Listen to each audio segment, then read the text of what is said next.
तो work power energy के last topic में या लास्ट लेक्चर में अपन ने कुछ कुछ फोर्सेस का वर्क कैलकुलेट किया, जिसमें खासकर अपना एक mg का निकाला था, कुछ केसेस में अपन ने फ्रिक्शन का वर्क निकाला था, कुछ में अपन ने नॉर्मल का वर्क निकाला था, कुछ में हमारे पास एक एक्सटर्नल फोर्स दिया हुआ था उसका वर्क निकाला था। mg के वर्क में एक खास बात देखी थी कि mg का वर्क सिर्फ वर्टिकल हाइट पे डिपेंड करता है ना, कितना वर्टिकली कितना ऊपर या कितना नीचे आया, सिर्फ इस पे ही डिपेंडेंट है और बाकी चीजों पे डिपेंडेंट नहीं है। एक क्वेश्चन और करते हैं फिर आगे चलेंगे। एक वही हेमिस्फेरिकल सरफेस है, ये सरफेस है, इसमें यहाँ पे एक ब्लॉक रखा हुआ था, ये सरफेस स्मूथ है,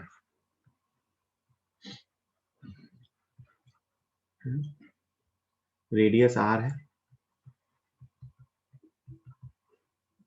तो एक ब्लॉक को यहां से यहां मूव कराते हैं,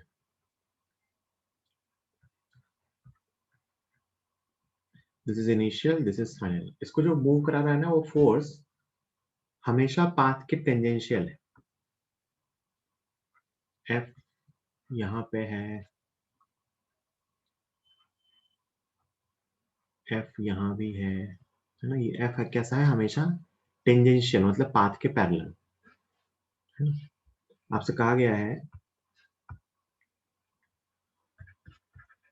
the block is moved from initial to final by a force F of constant magnitude, force F of constant magnitude and always tangential, always tangential।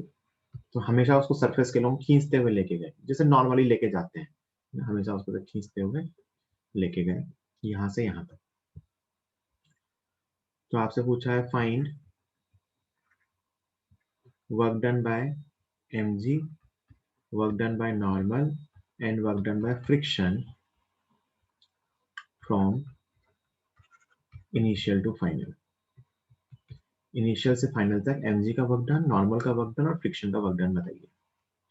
Find the work done by mg, work done by normal and work done by friction from initial to final. इसको एक constant magnitude का force जो हमेशा path के parallel है उससे खींच के इनिशियल से फाइनल तक लेके गए हैं, रेडियस r है ना, और ये वर्टिकल प्लेन में है। ये डायग्राम, ये जो सरफेस प्रोफाइल आपको दिख रही है, this is in vertical plane, obvious सी बात है, ऐसा सरफेस है। बताइए।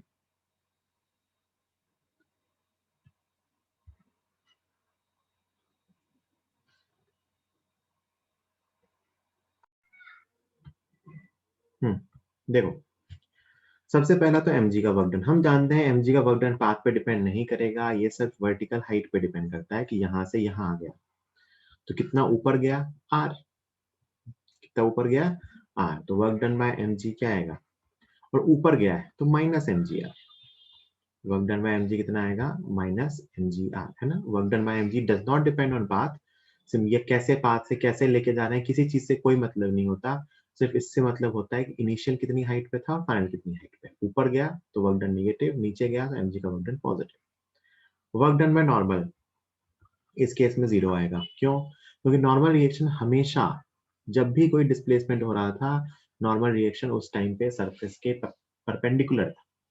The normal reaction on the block was perpendicular to the surface, तो work done by normal zero आएगा। अब बचता है एक नया फोर्स F का वर्क डन जो हमने लगाया था, हमेशा टेंजेंशियल फोर्स था, मतलब फोर्स और डिस्प्लेसमेंट के बीच का एंगल हमेशा 0 डिग्री था। सोच के देखिए, हमेशा हमने उसको टेंजेंशियली खींचा, इसका मतलब हमेशा फोर्स और डिस्प्लेसमेंट के बीच का एंगल क्या था, 0 डिग्री। तो ये वो केस है जब फोर्स और डिस्प्लेसमेंट के बीच का एंगल कांस्टेंट है और फोर्स का मैग्नीट्यूड भी कांस्टेंट है।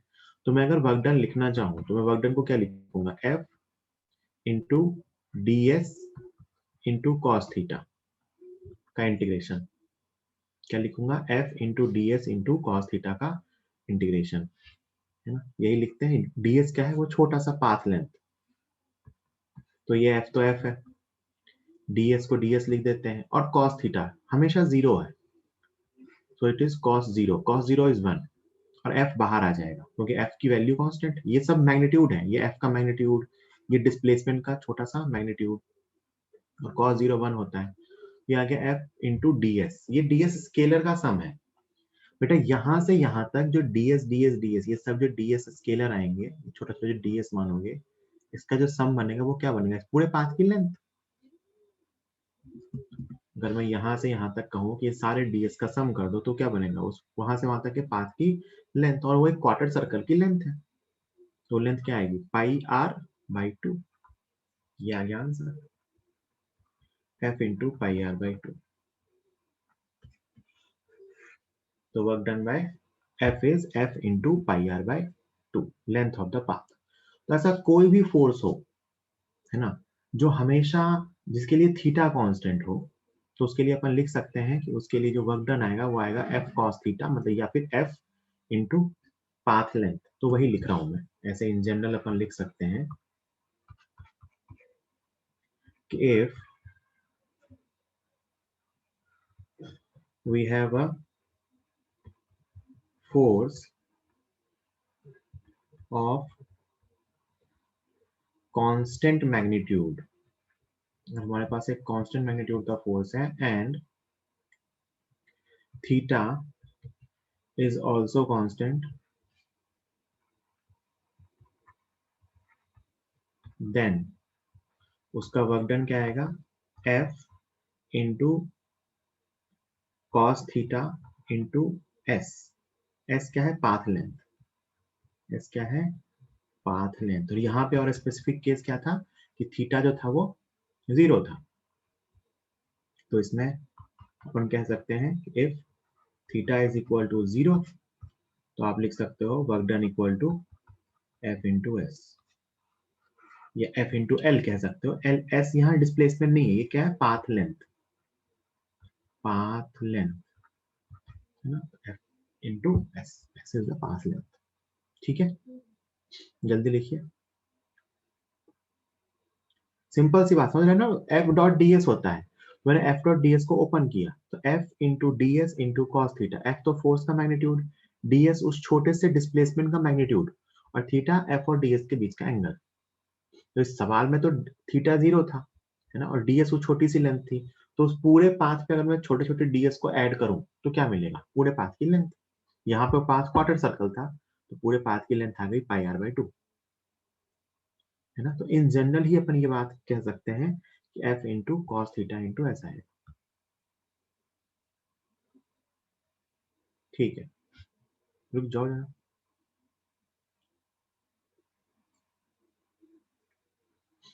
ठीक है, जल्दी, जिनको ये लिखना है लिख लीजिए फटाफट, वैसे ये लिख चुके होगे, जिनका बाकी है स्क्रीनशॉट ले लो। इनिशियल से फाइनल वो क्वार्टर सर्कल पे गया, f कांस्टेंट मैग्नीट्यूड का था और हमेशा पैरेलल था। ठीक है, चलिए नेक्स्ट क्वेश्चन। तो ये चीज भी ध्यान रखना, बहुत बार काम आता है, अगर फोर्स हमेशा, उसमें भी ये केस ज्यादा इंपॉर्टेंट होगा कि फोर्स हमेशा डिस्प्लेसमेंट के पैरेलल या एंटी पैरेलल होगा, तो और हमेशा पैरेलल होगा तो वर्क डन क्या आएगा, एफ इंटू एल, और हमेशा एंटी पैरेलल हुआ तो F into L minus sign के साथ। जैसे एक क्वेश्चन और ले लो, एक ऐसी सरफेस है, टेबल है ना,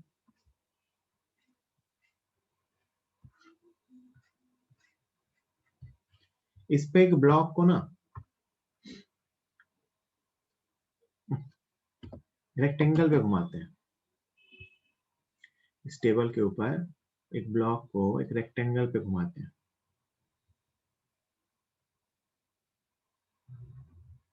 टेबल ऐसे जमीन पे रखी हुई है और उसके ऊपर टेबल की सरफेस हॉरिजॉन्टल है, ऑब्वियस सी बात है, एक ब्लॉक को ऐसे घुमाते हैं, यहाँ से यहाँ, यहाँ से यहाँ, यहाँ से यहाँ, यहाँ से, घुमा के वापस वहीं ले आए, मतलब ए बी सी डी, वहां से ए, और इस रेक्टेंगल की हमें साइड वाइड दे रखी है, मान लो ये साइड ए है, ये साइड बी है ना, क्वेश्चन में कहा गया है block of mass m, A block of mass m is moved on rectangular path A, B, C, D, A on a table and friction coefficient is mu. Find work done by friction in this process. Find work done by friction in this process. इस process में friction का work done बताइए. I hope आपको process समझ में आ रहा होगा. तो ब्लॉक को खींच के ए लेंथ ले गए, फिर 90 डिग्री पर घुमाया, फिर वहां घुमा के ले आए. तो इस प्रोसेस में हमें फ्रिक्शन का वर्क डन बताना है. कौन सा फ्रिक्शन लगेगा? कौन सा फ्रिक्शन लगेगा? काइनेटिक. गुड, बहुत बढ़िया, समझ गया. क्योंकि स्लाइड हो रहा है, ब्लॉक साफ साफ दिख रहा है ना. ब्लॉक की स्लाइडिंग और उसकी वैल्यू कांस्टेंट होती है. तो सोच के देखो, ये वही केस है. सोच के देखो, ये जो मैंने केस अभी बताया वही तो है कि फोर्स का मैग्नीट्यूड कांस्टेंट है कितना, म्यू एन, और ये हमेशा एंटी पैरेलल है. लेकिन तो क्या आएगा आंसर?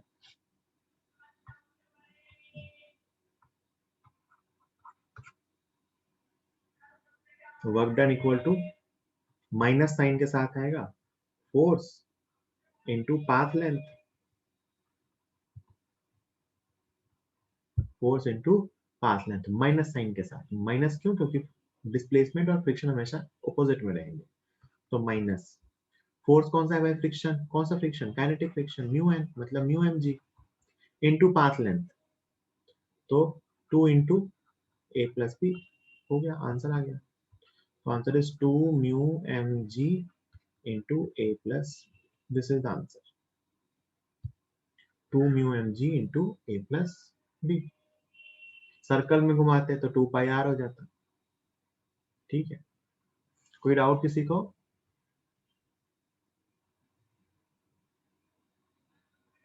फोर्स हमेशा डिस्प्लेसमेंट के ऑपोजिट है. थीटा हमेशा 180 डिग्री है. तो minus F cos theta into L जो लिखा था ना, उसमें cos theta 180 degree. Path length है ये.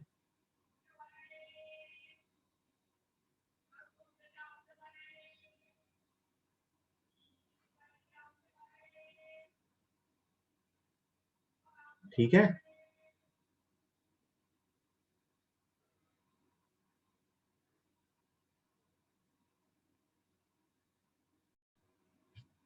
Next question. तो ये हमने ना बहुत सारे केसेस सीख लिए, इसमें फोर्स कांस्टेंट हो, फोर्स कांस्टेंट मैग्नीट्यूड का हो, जिसमें एंगल दिया हुआ हो. ये सब केसेस अपन ने सीख लिए. डिफरेंट डिफरेंट चीजें थी. इसमें अपन ने पहले क्या सीखा था कि फोर्स ही कांस्टेंट हो, फिर सीखा कि फोर्स कांस्टेंट मैग्नीट्यूड का हो, उसका एंगल चेंज हो रहा हो. है ना, ऐसे ऐसे केसेस अपन देख सकते हैं. और अगर सब कुछ ही चेंज हो रहा हो तब तो क्या लिखेंगे? D W equal to F into D S into cos theta को इंटीग्रेट करिए. जो भी फंक्शन बनेगा उसके हिसाब से वो इंटीग्रेट होके आएगा, कोई दिक्कत. फिर क्या आता है next? If force is variable. If force is variable, अगर फोर्स वेरिएबल हो, फोर्स मैग्नीट्यूड में वेरिएबल हो सकता है एंगल डिफरेंट हो, तो वर्क डन कैसे निकालेंगे? सबसे पहले यही तो सीखा था. तो वर्क डन को लिखेंगे integration F dot D S, that is integration F into D S into cos theta. ऐसे भी लिख सकते हैं. एफ और डी एस का ऐसे दिया है ऐसे लिख लेंगे, वरना एफ डॉट डी एस को ऐसे लिख सकते हैं. मेथड तो ये रहा. इसको और भी सोच सकते हैं. इसको मैं और कैसे लिख सकता हूँ देखना. ये एफ और डी एस दोनों वेक्टर हैं.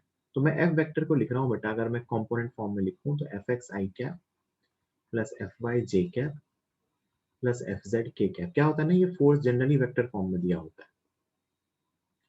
In dot ds vector, ds vector को मैं लिखूंगा dx i cap plus dy j cap plus dz cap. भाई ds क्या है? डिस्प्लेसमेंट ना.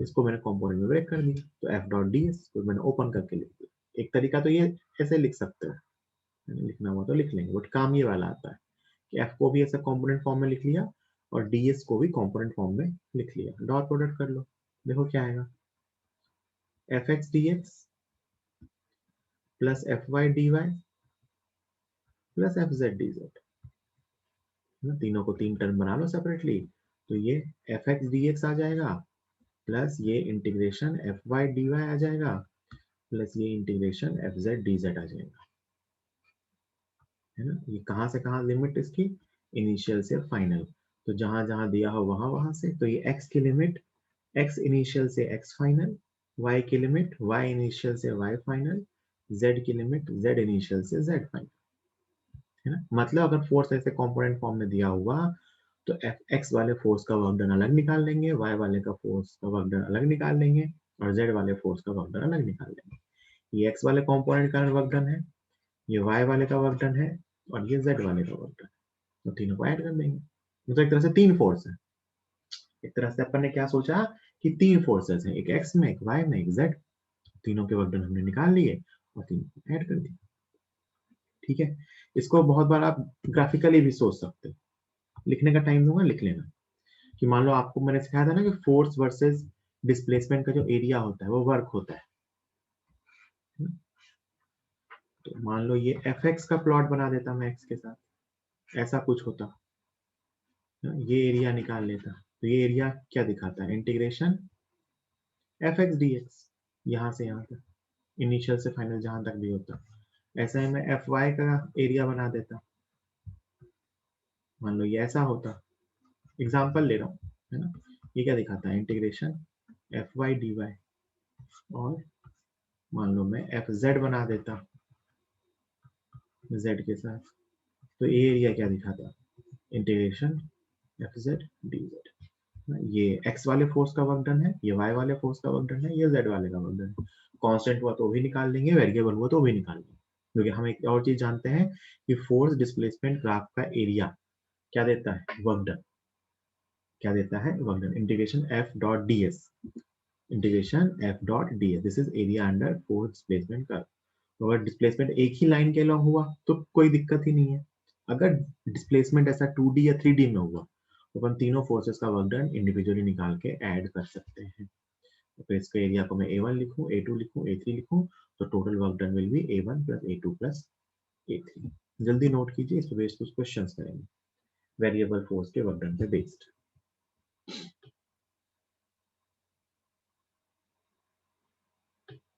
पहले मैं सिर्फ x में दूंगा एक आध दो तरह के क्वेश्चन, फिर मैं तीनों वाले दूंगा, for work done by variable force।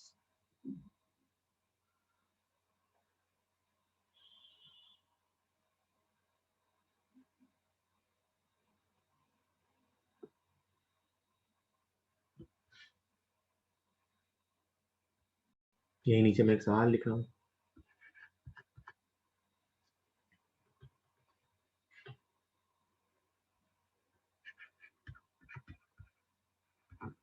a particle starts from origin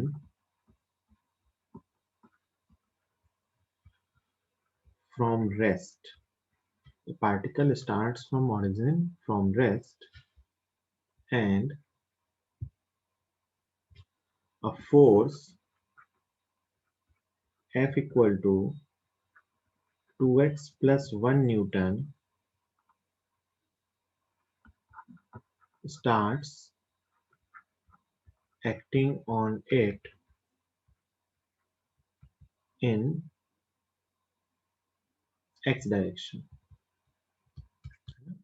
particle जो है वो ऑरिजिन से स्टार्ट होता है और एक फोर्स जो है जिसकी वैल्यू है 2x plus 1 न्यूटन, मतलब फोर्स वेरिएबल है, starts acting on it in x direction. तो ऑब्वियस सी बात है पार्टिकल एक्स एक्सिस के लॉन्ग ही मूव करेगा।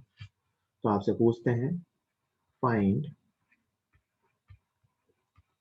Work done by this force as particle moves from x equal to 0 to x equal to 4 metre. इस force का work done बताइए जब तक पार्टिकल x इक्वल टू 0 से x इक्वल टू 4 तक जाएगा। बताइए।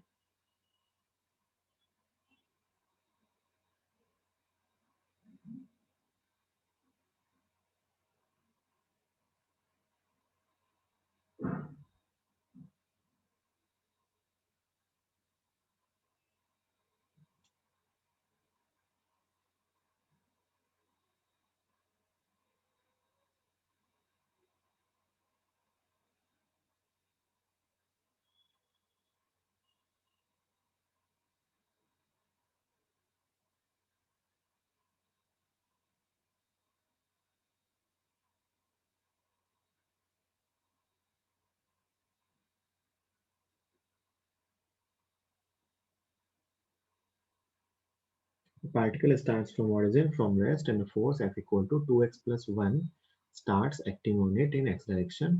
Find work done by the force as particle moves from x equal to 0 to x equal to 4. इस फोर्स का वर्क डन बताना है जब तक पार्टिकल 0 से 4 तक जाएगा। आई होप सब लोग क्वेश्चन लिख चुके होंगे। आंसर मुझे भी नहीं पता बेटा। वर्क डन का आंसर न्यूटन में नहीं जूल में आएगा। वर्क डन का आंसर जूल में आता है, ये भी ध्यान रखेंगे, है ना। मैं सॉल्व करता हूँ, आप भी सॉल्व कर ही रहे होंगे। तो एक तो फोर्स वेरिएबल है तो इसके वर्क डन को एफ, अच्छा पार्टिकल की मोशन भी एक्स एक्सिस के लॉन्ग हो रही है और फोर्स भी एक्स एक्सिस के लॉन्ग ही है, तो एफ इंटू डी एक्स लिख सकता हूँ। एफ का फंक्शन कितना है 2x plus 1, so it is 2x plus 1 into D x. Limit कहाँ से कहाँ तक, x इक्वल टू 0 से x इक्वल टू 4 तक। कैसा कहा गया 0 से 4 तक का वर्क डन निकालना। 2x का इंटीग्रेशन होगा एक्स स्क्वायर, है ना, और dx का इंटीग्रेशन होगा x। तो लिमिट रख दीजिए 0 से 4, तो कितना आ गया 16 plus 4 minus 0 that is 20 joule. The answer is 20 joule. कितना आंसर आ रहा है 20 joule.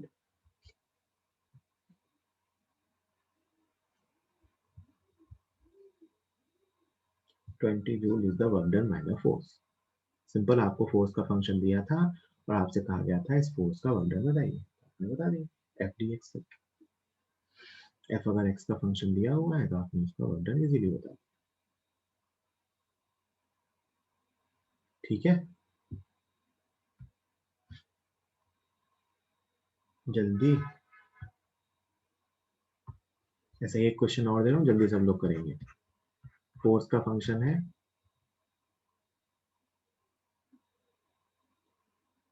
Something constant into x, ये फोर्स का फंक्शन है माइनस के एक्स। चलो, ऐसा एक फोर्स आप जानते हो स्प्रिंग फोर्स होता है ऐसा, F equal to minus k x, है ना।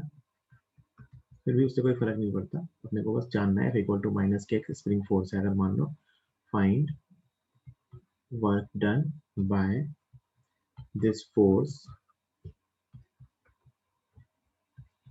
From x equal to 0 to x equal to x। x equal to 0 से किसी जनरल x तक जाने में इस फोर्स का वर्क डन बताइए। x इक्वल टू 0 से x equal to general x equal to 0 से x इक्वल टू किसी जनरल x तक इस फोर्स का वर्क डन बताइए। सब लोग खुद सॉल्व कीजिए, आंसर लिखने की जरूरत नहीं है वैसे।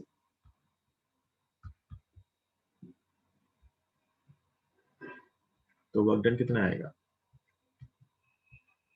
f इंटू डी एक्स, ये कितना आ गया minus k x into D x. X की लिमिट 0 से x तक, माइनस के बाहर निकाल लिया, कितना आया एक्स स्क्वायर बाई 2। तो कितना आ गया work done minus k x square by 2। आगे इसको और बताऊंगा, ये स्प्रिंग पोटेंशियल एनर्जी होती है, मैं सेपरेटली टॉपिक पढ़ाऊंगा work done bye spring force, but ये मैंने ऐसे एग्जांपल ले ली। तो वर्क डन कितना आ गया minus k x square by 2, 0 से x तक।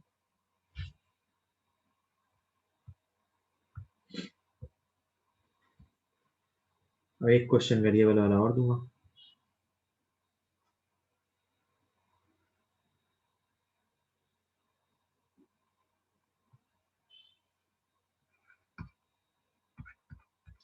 If f vector is equal to xi cap plus yj cap,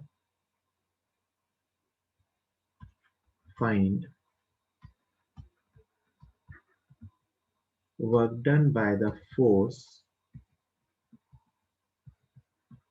from 1, 2, 0 to 2, 3, 1 metre में।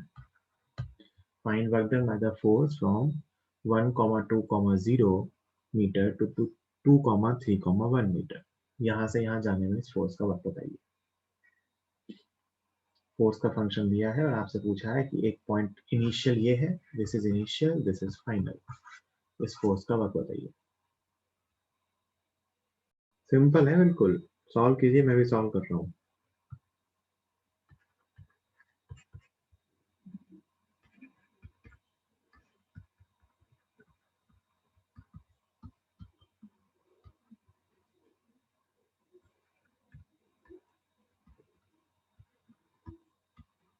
एक्स में अलग, वाई में अलग और जेड में अलग।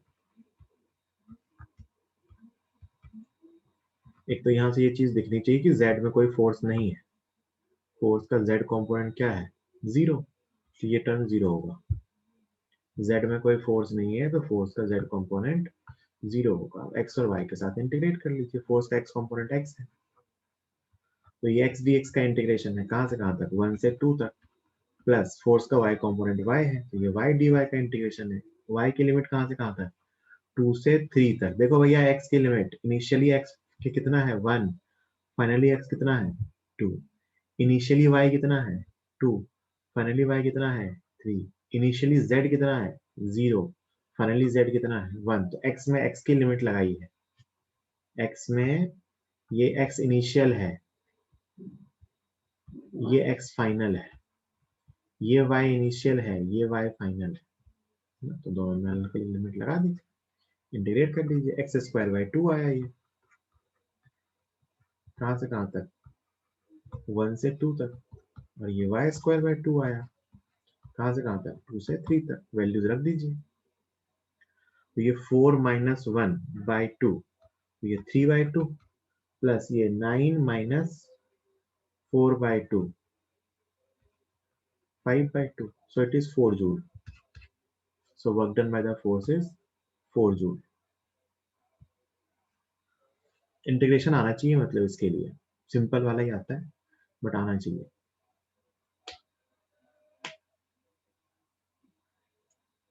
ऐसे हमें फोर्स का फंक्शन दिया हुआ तो हम वर्क डन बता सकते हैं।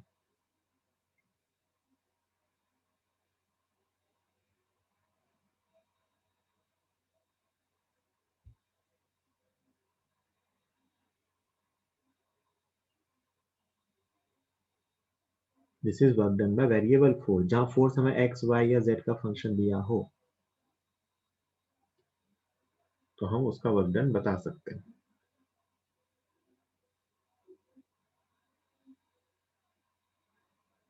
ठीक है,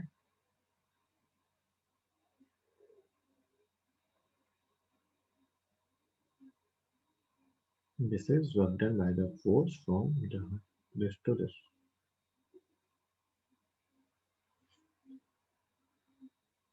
वेरिएबल फोर्स एक टाइप का हुआ। अच्छा, कई बार ऐसा भी हो सकता है ना कि फोर्स एक्स का फंक्शन ना होके टी का function, it may be the case, जैसे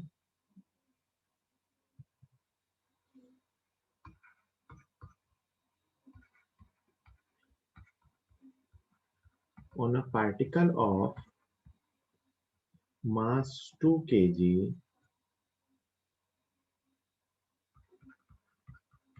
kept at origin at rest, on a particle of mass 2 kg kept at origin at rest, a force starts acting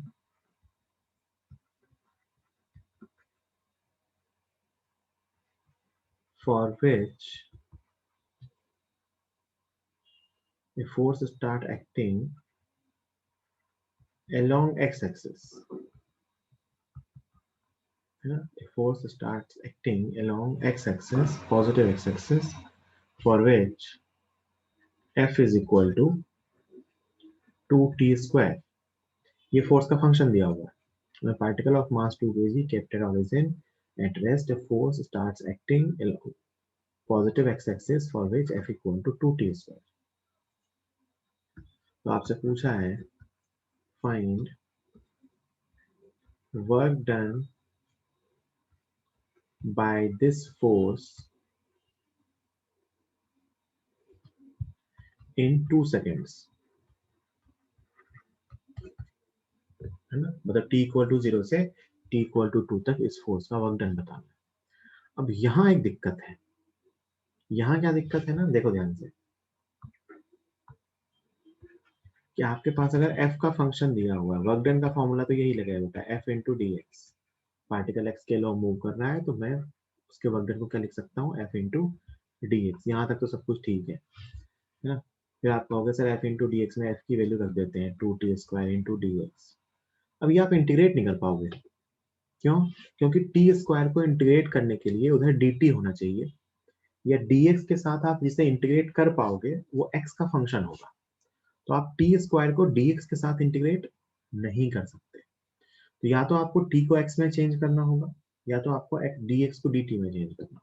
ये काम की बात है कि आपको कुछ ना कुछ रिप्लेस करना पड़ेगा. तो कैसे करें? तो देखो ध्यान से, प्रॉब्लम समझ में आ गई कि क्या प्रॉब्लम है इसको इंटीग्रेट करने में. तो अपन क्या करते हैं कि फोर्स को लिख लेते हैं मास इनटू एक्सेलरेशन, है ना. लिख लिया, इज इक्वल टू मास कितना है 2 इंटू एक्सेलरेशन, और फोर्स का फंक्शन दिया है 2t स्क्वायर. तो यहाँ से एक्सेलरेशन का फंक्शन आ गया t square. This is the function of acceleration. तो ये जो लिखा हुआ है वो एक्चुअली a लिखा हुआ है, a dx के टर्म में लिखा हुआ है. ठीक है. अच्छा, और भी सोच सकते हैं, a को लिख लो dv upon dt is equal to T square. तो यहाँ जो v का फंक्शन आएगा वो आएगा टी स्क्वायर डी टी, 0 से t तक. क्योंकि v पहले रेस्ट पे था तो मैंने v की लिमिट यहाँ 0 रख दी, है ना. तो ये v का फंक्शन आ जाएगा. तो v का फंक्शन आएगा यहाँ से t क्यूब बाई 3, ये v का फंक्शन आया. और फिर v को लिख दो dx upon D T is equal to T cube by 3. ये सब आपको आता है पहले से. तो यहाँ से x का फंक्शन आएगा, मतलब वो एक बार और इंटीग्रेट होगा. और यहाँ से या मान लो यहाँ से dx ही आ गया, तो यहाँ से dx की वैल्यू आ गई अपने पास t cube by 3 into d t. Sorry, यहाँ से dx की वैल्यू आ गई t cube by 3 into d t. देखो ये dx हमें मिल गया, यहाँ रख दो. तो 2t square into D x को क्या रखा, T cube by 3 into d T. अब इंटीग्रेट हो जाएगा. तो ये आ गया 2/3 इंटू इंटीग्रेशन ऑफ टी की पावर 5 डी टी. कहाँ से कहाँ तक, 0 से 2 तक. इसका इंटीग्रेशन आएगा टी की power 6 upon 6. So it is 2/3 into 6 into T की पावर 6. टी की लिमिट रख दो 0 से 2 तक, तो वो 2 की पावर 6 बन गया. तो ऊपर बन गया ओवरऑल 2 की पावर 7, और एक कट गया तो 2 की पावर 6 ही बचा, अपॉन नीचे 9 बचा. तो 2 की पावर 6 की वैल्यू क्या होती है, आंसर आया अपना 2 की पावर 6 अपॉन 9. ये 64 होता है. तो 64/9 जूल, ये आया आंसर, है ना. ऐसा दिया हुआ था कि f इंटू डी एक्स किया, फिर dx नहीं पता था तो dx मैंने यहाँ अपनी काइनेमेटिक्स की थ्योरी से कैलकुलेट किया. एक मेथड ये था. अब सुनना मेरा दूसरा मेथड, मेहनत आधी हो जाएगी, है ना. मेथड 2, तुम्हें इंपॉर्टेंस समझ में आएगी वर्क एनर्जी थ्योरम की. तुम कहोगे सर ये जो भी वर्क हुआ इस पार्टिकल पे, इस फोर्स ने जो भी वर्क किया इस पार्टिकल पे, वो कहाँ गया होगा, पार्टिकल की काइनेटिक एनर्जी की फॉर्म में, है ना. अब ये अभी तक आपने ये सीखा भी है कि वर्क डन इस फोर्स का जो भी होगा वो कहाँ जाएगा, चेंज इन काइनेटिक एनर्जी में. और आपसे यही तो पूछा है work done. Change in kinetic energy निकालना आसान है, हाफ m अगर मैं पूछूं कि काइनेटिक एनर्जी में कितना चेंज हुआ t इक्वल टू 0 से t इक्वल टू 2 तक, तो ये निकालना बहुत ही आसान है। कैसे? Half m v final square minus v initial square. Change in kinetic energy पे ऐसे ही निकालते हैं। और v फाइनल क्या है? t इक्वल टू 2 पे वेलोसिटी। v इनिशियल क्या है? t इक्वल टू 0 पे वेलोसिटी। ये रहा आपका वेलोसिटी का फंक्शन। बीच में मिल गया था ये, a का फंक्शन पता था तो एक बार इंटीग्रेट करेंगे तो v का फंक्शन मिल जाएगा। तो आपको v का फंक्शन पता है कितना है? t cube by 3। तो t इक्वल टू 0 पे वेलोसिटी कितनी है? 0, पहले से ही पता था। t इक्वल टू 2 पे वेलोसिटी कितनी है? 8/3 रख दो यहाँ। हाफ मास कितना है? 2 kg। v final square 64/9 minus 0। देखो आंसर आ गया सीधा। अगर मैं वर्क एनर्जी थ्योरम यूज करूँ, मैंने क्या यूज किया है? Work energy theorem. आगे और डिटेल में इसको पढ़ाऊंगा, बट अभी तक अपन ने जितना सीखा है उसके अकॉर्डिंग यही हुआ करता था। जो भी वर्क डन होता था टोटल, वो कहा जाता था चेंज इन काइनेटिक एनर्जी की फॉर्म में। यहाँ इस पे एक ही तो फोर्स लगा और उसका वर्क डन अपन ने लिख लिया। तो work done equal to change in kinetic energy. तो it is work energy theorem. इस पे जो भी वर्क हुआ होगा वो कहाँ जाएगा? इस पार्टिकल की काइनेटिक एनर्जी के फॉर्म में। तो सीधा यहाँ से निकाल लिया। कितना सिंपल हो गया है ना? अदरवाइज हमें इसको इंटीग्रेट करना होगा। ये काम आसान रहता है। वरना सोचो ना, तुम इसको 2 बार इंटीग्रेट करते, फिर यहाँ से dx निकालते, फिर dx को यहाँ रखते, फिर उसको मल्टीप्लाई करते, फिर उसको इंटीग्रेट करते, फिर उसमें लिमिट रखते। यहाँ तुमने सीधा जो v का फंक्शन निकाला था उसी में तुम्हें, उसकी हेल्प से तुम्हें बाद की वेलोसिटी और पहले की वेलोसिटी निकालनी थी। काम हो जाएगा। ये ज्यादा आसान है। काइनेमेटिक्स का सवाल हो गया ये। ध्यान रखेंगे, अगर कभी ऐसा t का फंक्शन दिया हो तो अपन सीधा निकाल सकते हैं किसी इंटरवल में वर्क डन, टाइम इंटरवल में।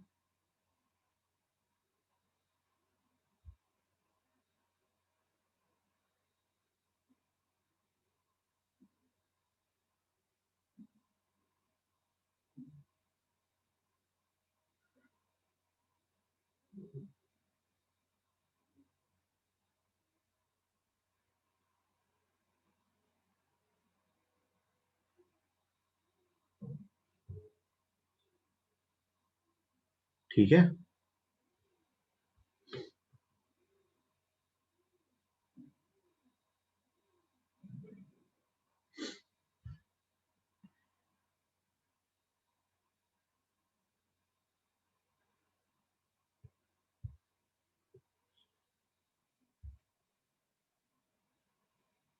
अभी अपन क्या पढ़ रहे हैं? Work done by variable force.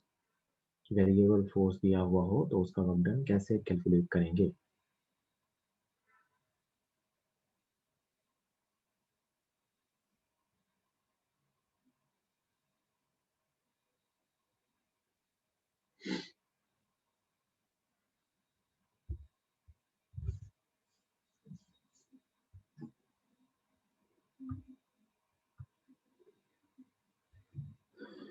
एक क्वेश्चन आपको दूंगा ऐसे करने को।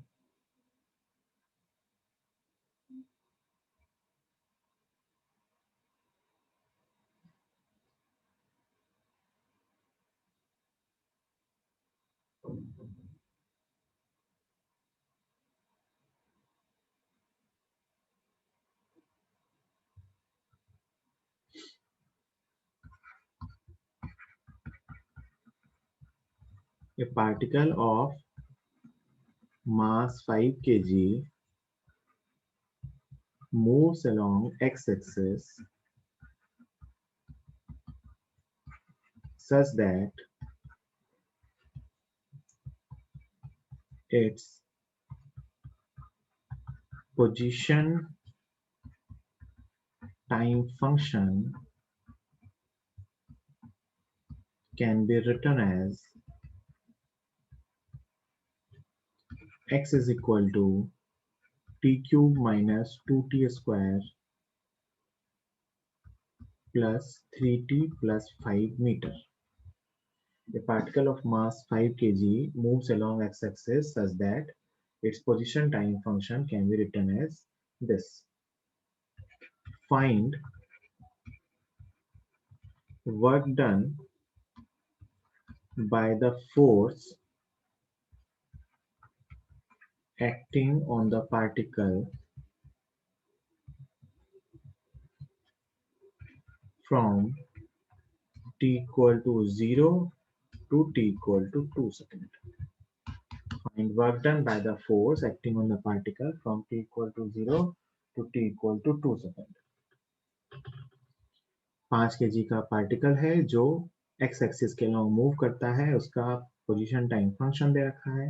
तो पूछा है कि find work done by the force acting on the particle from t equal to 0 to t equal to. Force दिया भी नहीं है, निकाल सकते हैं, लेकिन सोचो x का फंक्शन पता है, इसको डिफरेंशिएट करेंगे v का फंक्शन आएगा, इसको एक बार और डिफरेंशिएट करेंगे a का फंक्शन आएगा, उसको मास से मल्टीप्लाई करेंगे तो फोर्स आ जाएगा।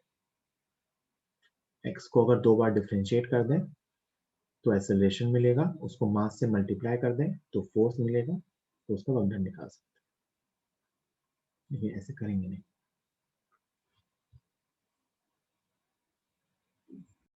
इस क्वेश्चन को वैसे सॉल्व नहीं करेंगे।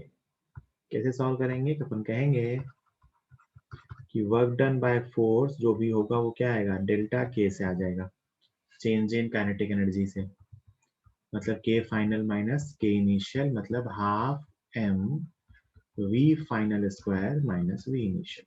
इसमें वैल्यू रखनी है। ये अपने पास x का फंक्शन है भाई, है ना, ये अपने पास x का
तो इस क्वेश्चन को अपन कैसे सॉल्व करेंगे? वर्क एनर्जी थ्योरम से, कि अपने का ये पता है half M V final square minus V initial square, तो अपने को वैल्यूज रखनी है फाइनल और इनिशियल की।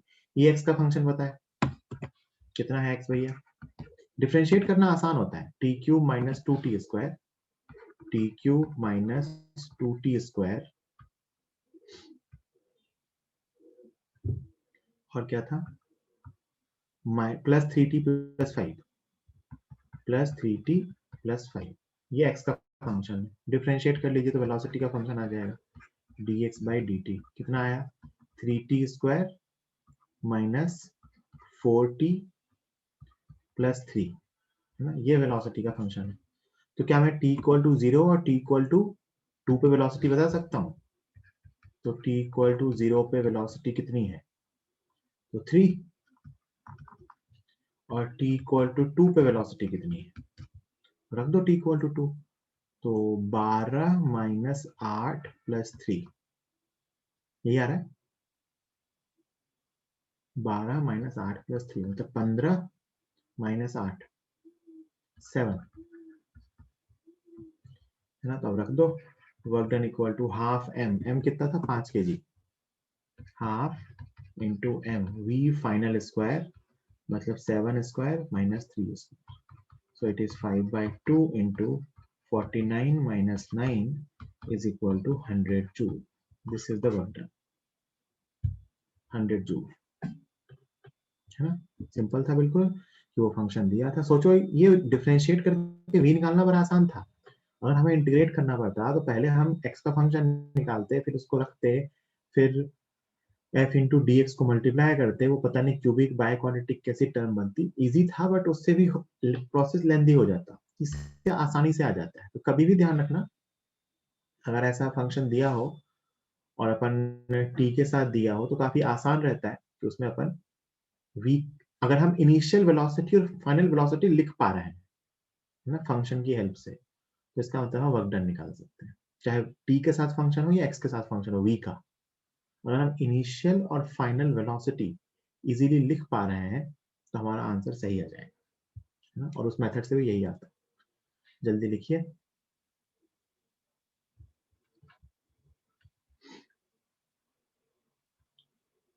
तो ये था work done by variable force. ये क्या था, work done by variable force.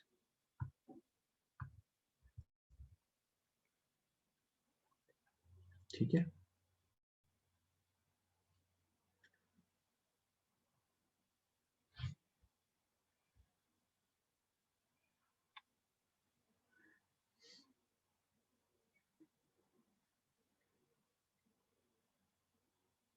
चलिए आगे चलते हैं। नेक्स्ट क्या है,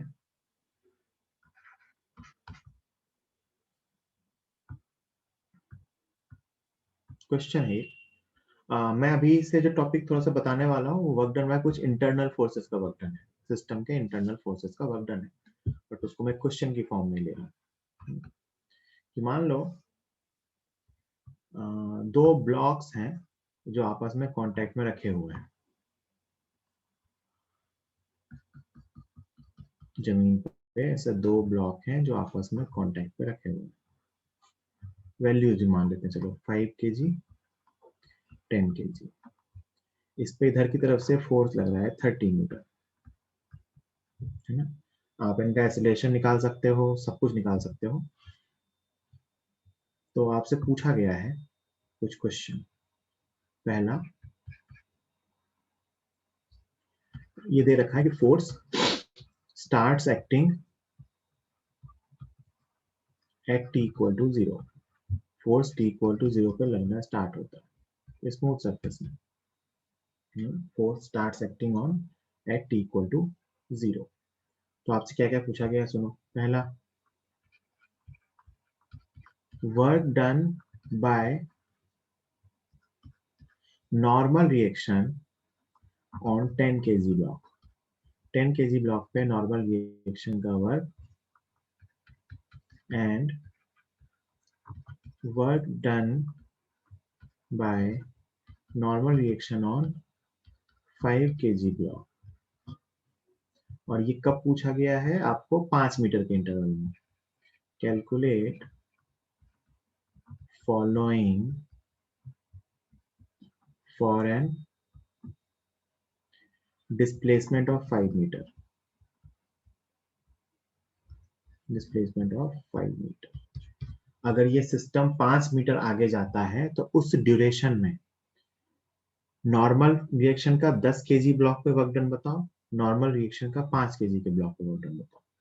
बताओ साइन के साथ बताओ। आपको नॉर्मल पता नहीं है, वो आपको निकालना पड़ेगा, है ना।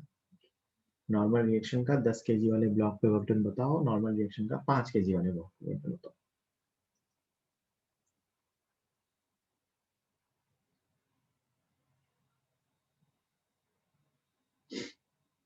5 मीटर आगे गए हैं जब तक ये, तब तक।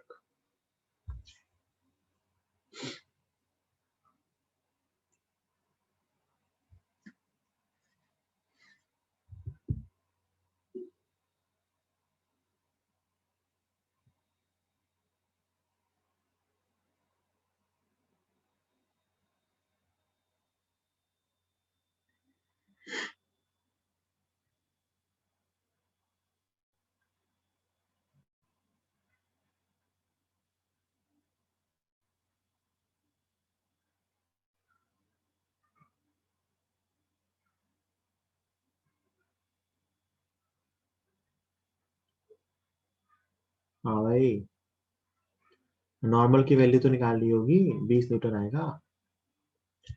नॉर्मल की वैल्यू 20 न्यूटन आ रहा है नॉर्मल। वो तो न्यूटन लॉ का ही सवाल है। यहाँ नॉर्मल तुम्हें पहले निकालना ही पड़ेगा कि इनके ब्लॉक्स के बीच का नॉर्मल कितना होगा, फिर नॉर्मल का वर्क डन निकालोगे। तो फोर्स इनटू डिस्प्लेसमेंट।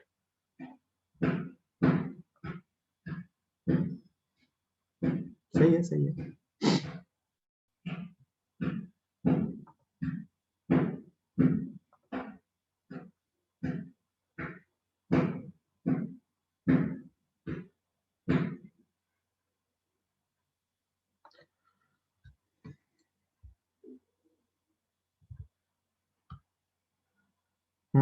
सही है। हाँ भाई, नॉर्मल सबका 20 न्यूटन आ गया ना। ये नहीं बताऊंगा मैं, ये तुम्हें खुद से करना है। नॉर्मल रिएक्शन की वैल्यू ब्लॉक्स के बीच का सबका 20 आना चाहिए। सिस्टम को 7 मानेंगे, ए आएगा 2। 10 केजी वाले का बीडी बनाएंगे तो उसके बीच नॉर्मल आ जाएगा। विकास आई कैप जे के, अच्छा जूल लिखा है, ठीक है ठीक है, समझ गया। ये नॉर्मल रिएक्शन 20 न्यूटन आएगा इनके बीच का।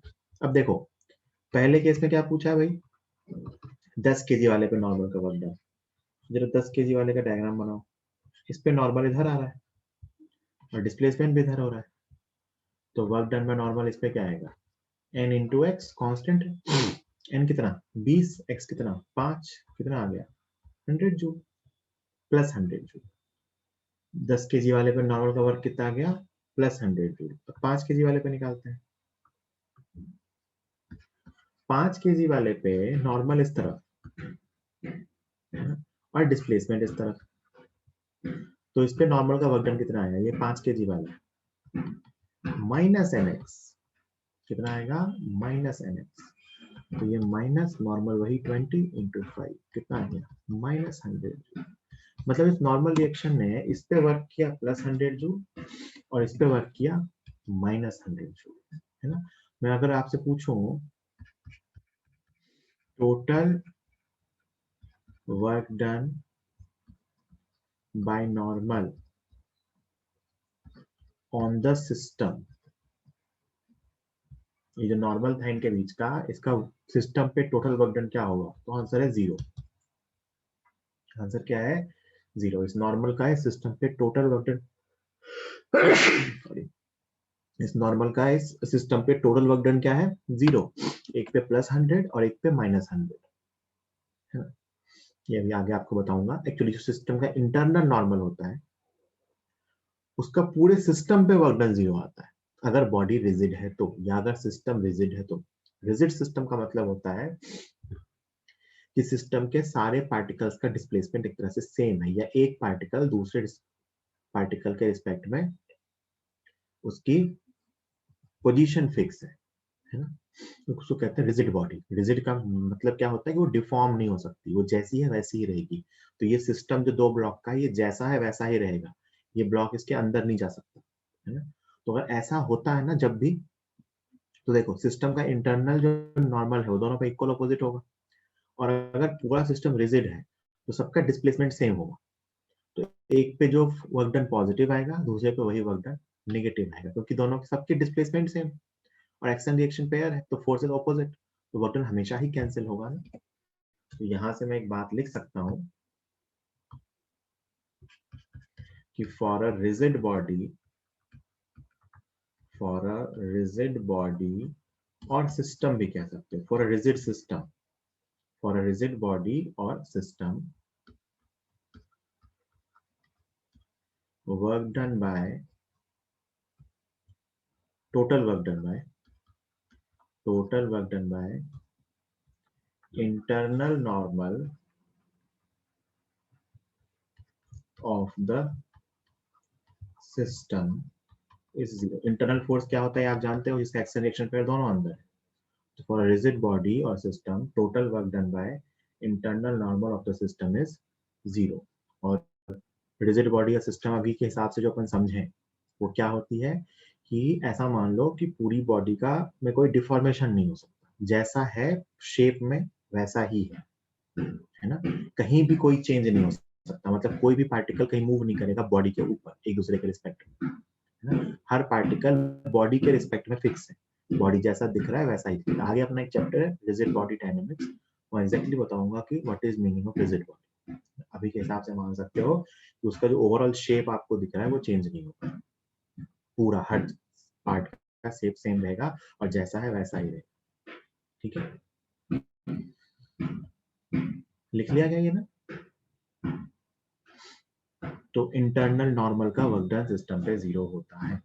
Internal normal of the system can not do work on a rigid system. ठीक है, ऐसा ही इंटरनल टेंशन के साथ भी होता है। इस चीज को आप यूज कर चुके हो, ये लिख लो फटाफट जिनका बाकी है लिखना। इंटरनल टेंशन का वर्क डन 0 होता है। याद करो, ये मैंने बताया था वर्चुअल वर्क थ्योरम कि इंटरनल सिस्टम का वर्क डन 0, इंटरनल टेंशन का सिस्टम पे वर्क डन 0 होता है।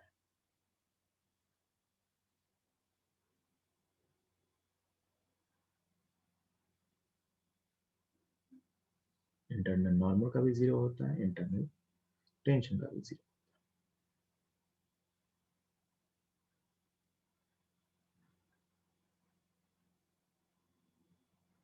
ठीक है, जैसे एग्जांपल ले लेते हैं कि मान लो ये 2 ब्लॉक का सिस्टम है। ये लाइन हमेशा टेढ़ी क्यों खींचती है, पहली बार। ये 2 ब्लॉक का सिस्टम है,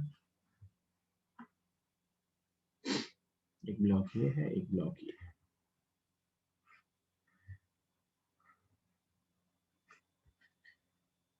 ये 10 kg, ये 15 kg। एक काम करते हैं, इसे फ्रिक्शन भी लगाते हैं इस बार, है ना। जमीन पे म्यू दे रखा है दोनों के लिए, म्यू इज इक्वल टू 0.2, यहाँ भी म्यू है 0.2, म्यू इज इक्वल टू 0.2, दोनों जगह म्यू दे रखा है। और इस पे इधर की तरफ फोर्स लगा रहे हैं 100 न्यूटन, है ना। Find work done bye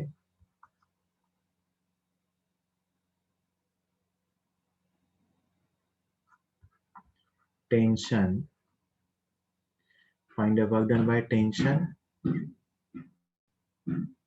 friction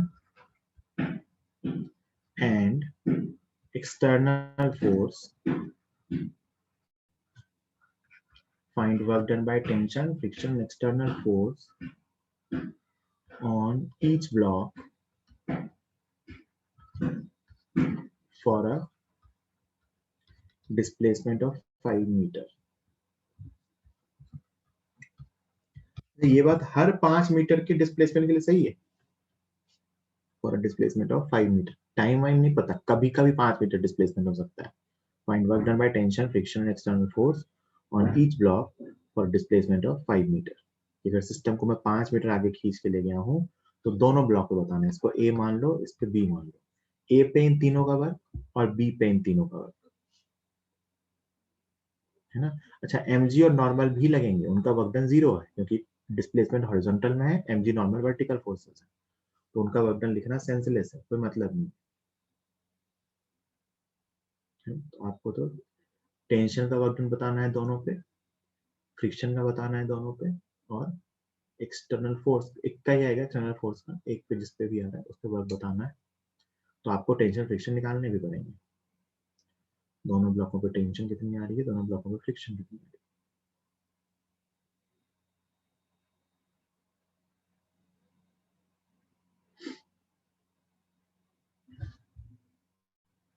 2 minute का टाइम दे रहा हूँ, सब लोग सॉल्व करो, आंसर लिखने की जरूरत नहीं है, चैट पे सॉल्व करके बैठो, मैं बताऊंगा तो आंसर चेक कर ले, लिखने की जरूरत नहीं। आप, मुझे उम्मीद है आप कैलकुलेट कर चुके होंगे और वर्क निकाल रहे होंगे।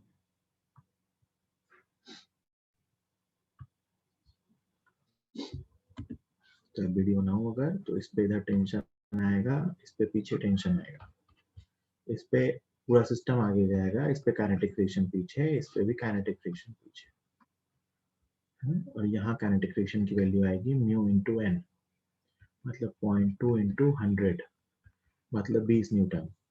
और यहाँ काइनेटिक फ्रिक्शन की वैल्यू आएगी 0.2 इंटू 150, मतलब 30 न्यूटन। तो इस पूरे सिस्टम का अगर एक्सेलरेशन कैलकुलेट किया जाए, एक्सेलरेशन, तो ए की वैल्यू आ रही है 100 माइनस दोनों फ्रिक्शन अपॉन सिस्टम का मास, मतलब 2 मीटर पर सेकेंड। ये सिस्टम का एक्सेलरेशन है। अब मैं यहाँ से टेंशन निकाल सकता हूँ। ये पूरी कहानी टेंशन कैलकुलेट करने के लिए करी, कि इस पे टेंशन इधर 10 kg वाले पे, फ्रिक्शन 20 न्यूटन पीछे, एक्सेलरेशन 2 मीटर पर सेकेंड स्क्वायर आगे। तो इक्वेशन लिखा तो t minus 20 is equal to 20, तो टेंशन की वैल्यू 40 न्यूटन आ रही है। ये हमने जो भी किया ये टेंशन को कैलकुलेट करने के लिए किया। Tension is equal to 40 newton आ रहा है। ये न्यूटन्स लॉ ऑफ फ्रिक्शन का सवाल है। Tension in the string is 40 Newton. यहां तक जिनका आ गया था अच्छी बात है, जिनका नहीं आया वो नोट कर लीजिए पार्ट। अब मुझे टेंशन, अब मुझे सारे फोर्सेस पता है, तो फोर्स इनटू डिस्प्लेसमेंट करना बाकी है। मुझे सारे फोर्सेस पता है, तो फोर्स इनटू डिस्प्लेसमेंट करूंगा।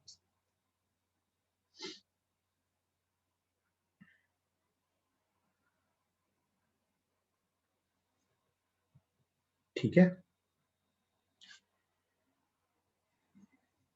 वर्क निकाल लेते हैं। तो अगर मैं 10 kg वाले ब्लॉक की बात करूं, तो 10 kg वाले पे इधर टेंशन लग रहा है कितना, 40 न्यूटन। इधर फ्रिक्शन लग रहा है, काइनेटिक फ्रिक्शन कितना, 20 न्यूटन। और जैसा कि क्वेश्चन में कहा गया है कि 5 मीटर आगे लेके जाना है।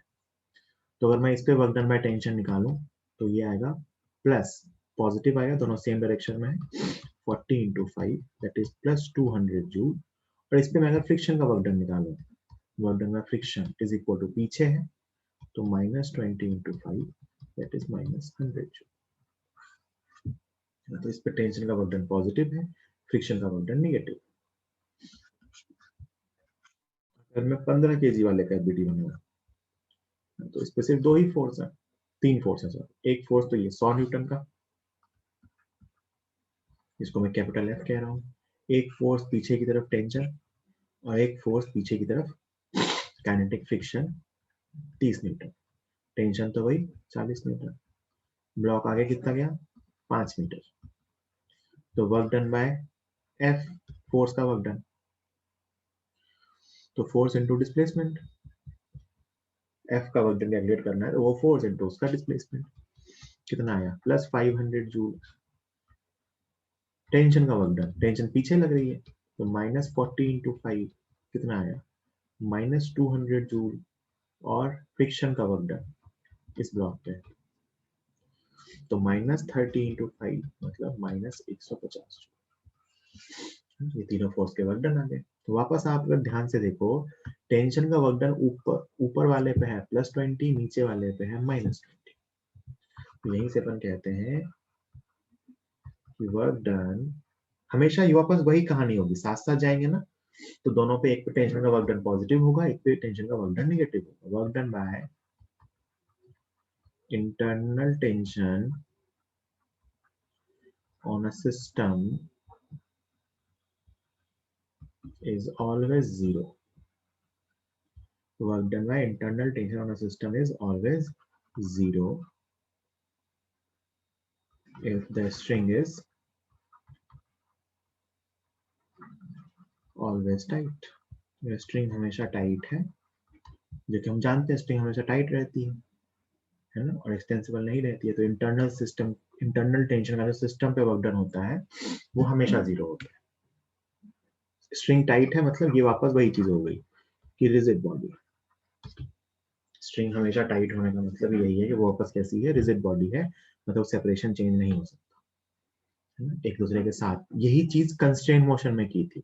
तो पता है मैंने आपको इसी चीज को यूज करके कंस्ट्रेंट मोशन में ये बताया था कि सिग्मा टी डॉट एक्स 0 होता है। ये वही चीज तो थी कि पूरे सिस्टम पे टेंशन का वर्क डन लिख के 0 कर दिया था। क्या किया था, पूरे सिस्टम पे टेंशन का वर्क डन लिख के 0 कर दिया था, और फिर मैंने इसको डिफरेंशिएट कर दिया था। तो sigma T dot V equal to 0 था, sigma T dot A equal to 0 था, ये वही तो था। और पता है जो चीज अपन ने ऐसा पुली के लिए किया था ना, वो सेम अपन वेज कंस्टेंट के लिए भी कर सकते थे। n dot x 0 wedge constraint में नॉर्मल आता था, तो इंटरनल नॉर्मल का वर्कडन क्या होता है 0, तो n dot x 0 n dot v 0 n dot a 0। But normal में कई बार दिखता मुश्किल है, इसलिए मैंने वहां नहीं किया था, टेंशन में अपन कर सकते हैं। तो ये टेंशन नॉर्मल जो दोनों अपन ने वहां सीखे थे ना, वेज कंस्ट्रेंट और स्ट्रिंग कंस्ट्रेंट, दोनों में अपन ये थ्योरी लगा सकते हैं। और उसका एक्सप्लेनेशन ये, क्योंकि इंटरनल सिस्टम और इंटरनल टेंशन और इंटरनल नॉर्मल का एक रिजिड सिस्टम पे वर्क डन 0 होता है, तो अगर अपन सारी जगहों पे पूरे सिस्टम पे इनका वर्क डन निकाल लें तो उसका सम 0 आएगा। ठीक है, इसका मतलब ये सिस्टम को कोई एनर्जी नहीं दे सकते, इनका सिस्टम पे वर्क डन 0 है, इसका मतलब ये सिस्टम को कोई एनर्जी नहीं दे सकते। आई होप आप सबने ये लिख लिया होगा। अपन फर्स्ट लेक्चर यही फिनिश करते हैं।